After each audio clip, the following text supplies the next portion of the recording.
Hey y'all, quick update here on the sheep. I'm sitting at a park right now because I had to run to town and I thought this is a quiet place. And it allows me to do it without, I would do it in the barn, but right now I have two big fans going, which I wish I had like a medium-sized one like the ones I have, because I'd like to have one blowing specifically across its stall to help with flies more. Because the sheep has a very large wound, which we are pretty sure is from a dog. I don't think it's a coyote, because we think coyotes would have got it, and we're pretty sure that, it's from a dog. Its original wound on its side, whatever that came from, was there before this happened. So somehow the sheep was there, then later got injured again. Yes, it has an ear tag. Yes, I've called the State Board of Health. Yes, I've found out who the owner is. Actually, a friend of mine that's a sheriff's deputy found out who the owner of the sheep was originally that sold it. We know where it was taken to an auction barn. Auction barn's not open till Monday. So, right now and always our first and foremost thing is to get the animal care. I'll do what I normally would do for lost animals, but I do not go over the top, because it is not my responsibility to pound tons of pavement. I post that I found the animals. I ask houses around if it belongs to them or if they know anybody's animal it is. Things like that. And that's what I'm going to do, is what I should do, but I'm not going to go beyond that. The owners should be looking for their animal. I don't care if you got 30, 40, 50 of them. You should know if one's missing. That's my opinion. That's me. That's how I would do it, I should say. So if I have 30, 40, 50 animals, you can bet I'm going to know if one's missing. That's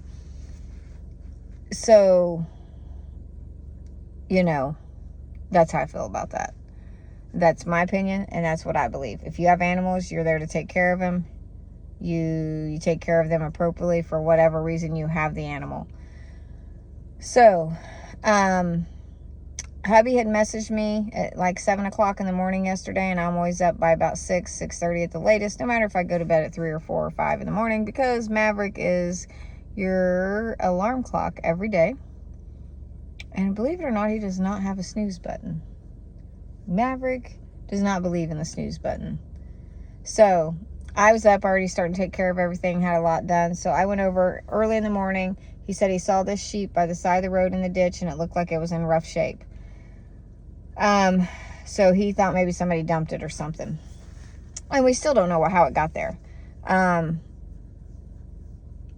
know this. It was seen there 6 days ago and did not have the attack on its neck. It had a wound on its side that was more like a scrape. I don't even know how to describe it. It's almost like a scrape or something, like could have come out of tray. I don't know. So anyways, and then later got attacked by a dog. And we say dog because if it was a coyote, the coyotes would have got it, but pretty sure it was a dog. So, and it smelled horrible, and let's just say the creepy crawlies were there, lots of them. Hubby spent over 2 hours trying to get them all out, along with we have wonderful neighbors all around us. One saw a post where I needed Katron spray, and she had it, so she called me. So probably, I don't even know, I'm going to guess after 11 o'clock, probably last night, I went and got that from her. And that helps kill those creepy, crawly, wonderful things that get in wounds. And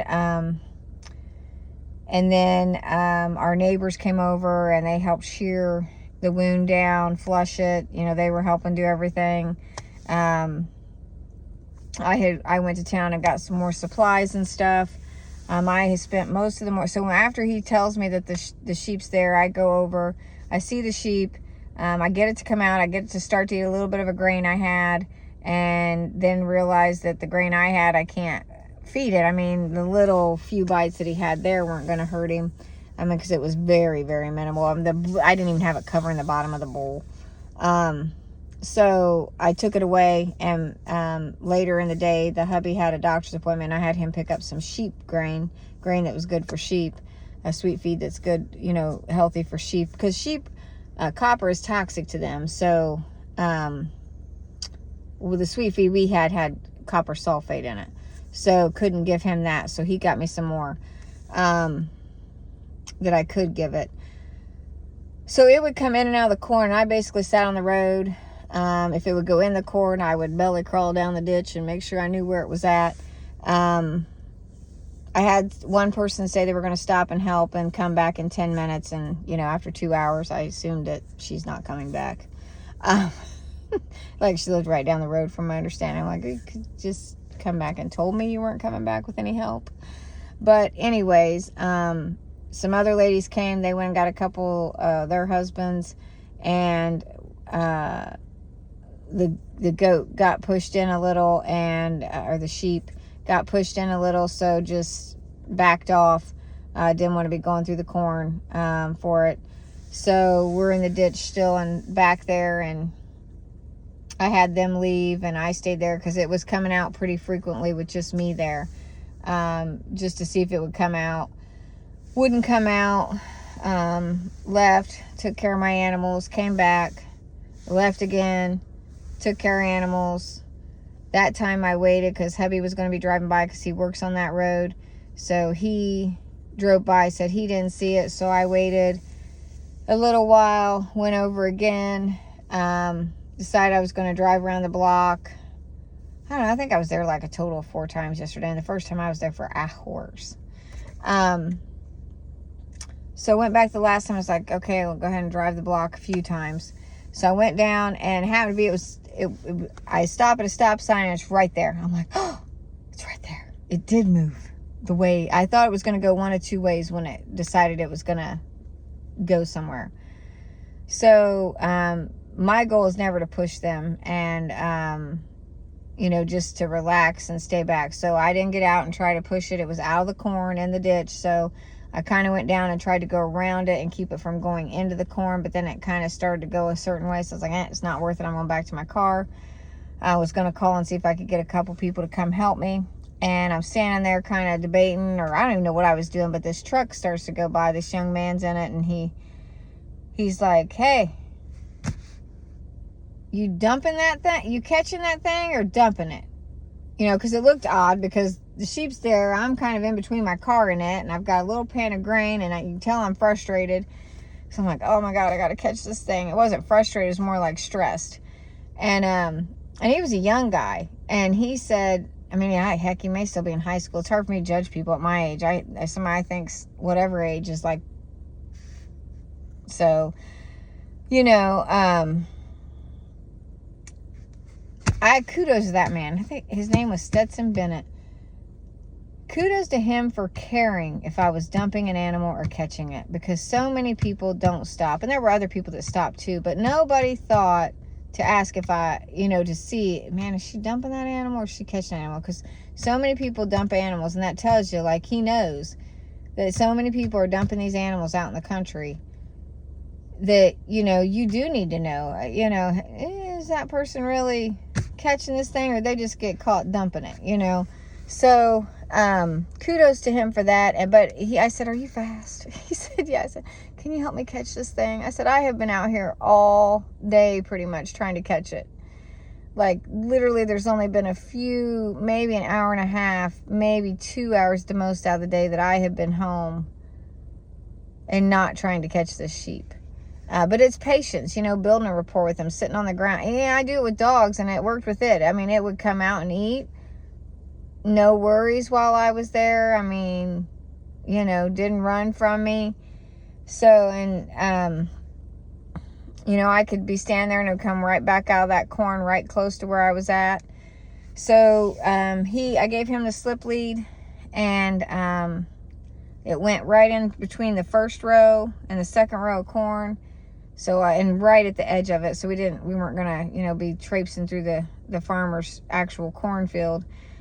So we, and I had already called the owner and left a message. And then my husband knows the owner. He actually had been over baling hay for us because he does some big squares for us, So he had just been at our farm the day before, and I didn't realize it was his field, but still want to talk to him before I do anything. Like, so, you know, so we're there, and I get behind it, and he gets it, and he gets the goat or the sheep for me, and then he helps me get it loaded in the car. And I'm telling you, that thing, y'all, with the creepy crawlies that were in it, you can imagine what the smell was like.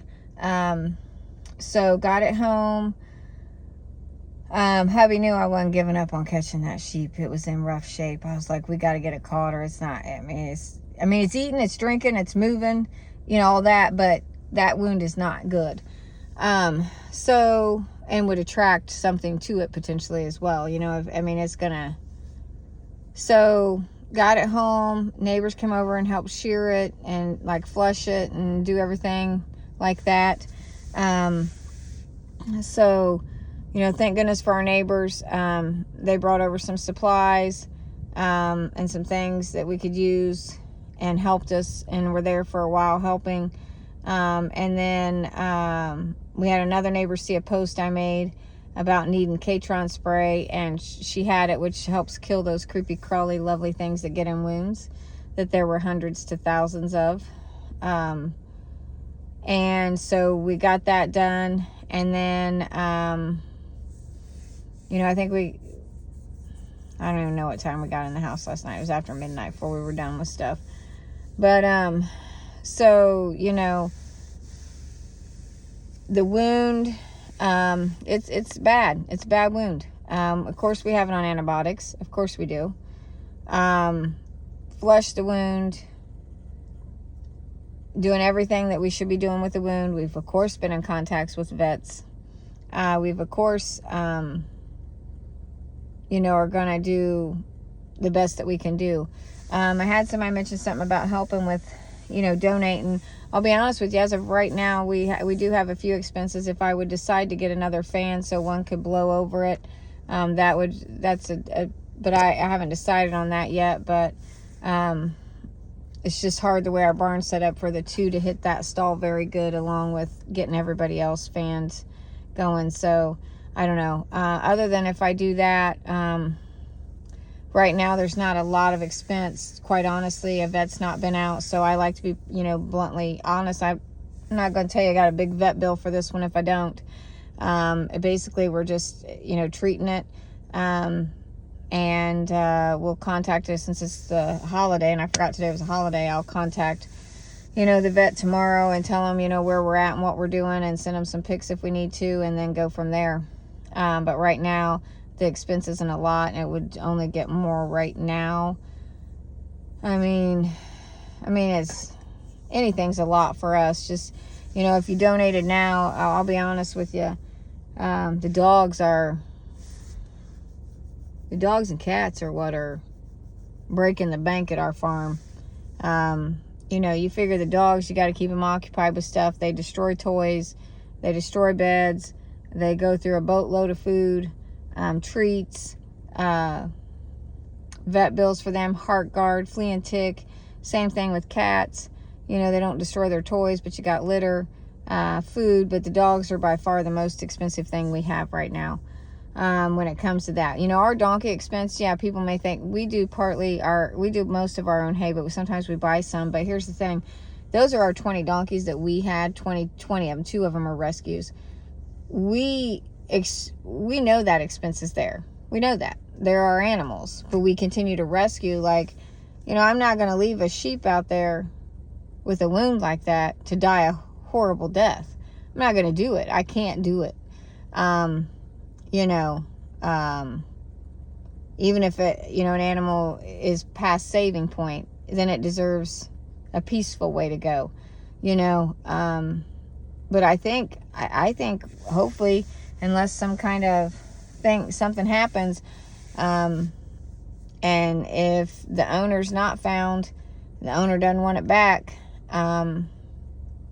then it's more than welcome to stay. It's not a huge expense like the dogs and the cats are, y'all. You know, those are the ones that, and not that, but they destroy our house. So, you know, the dogs, we have so many repairs to make on a brand new house.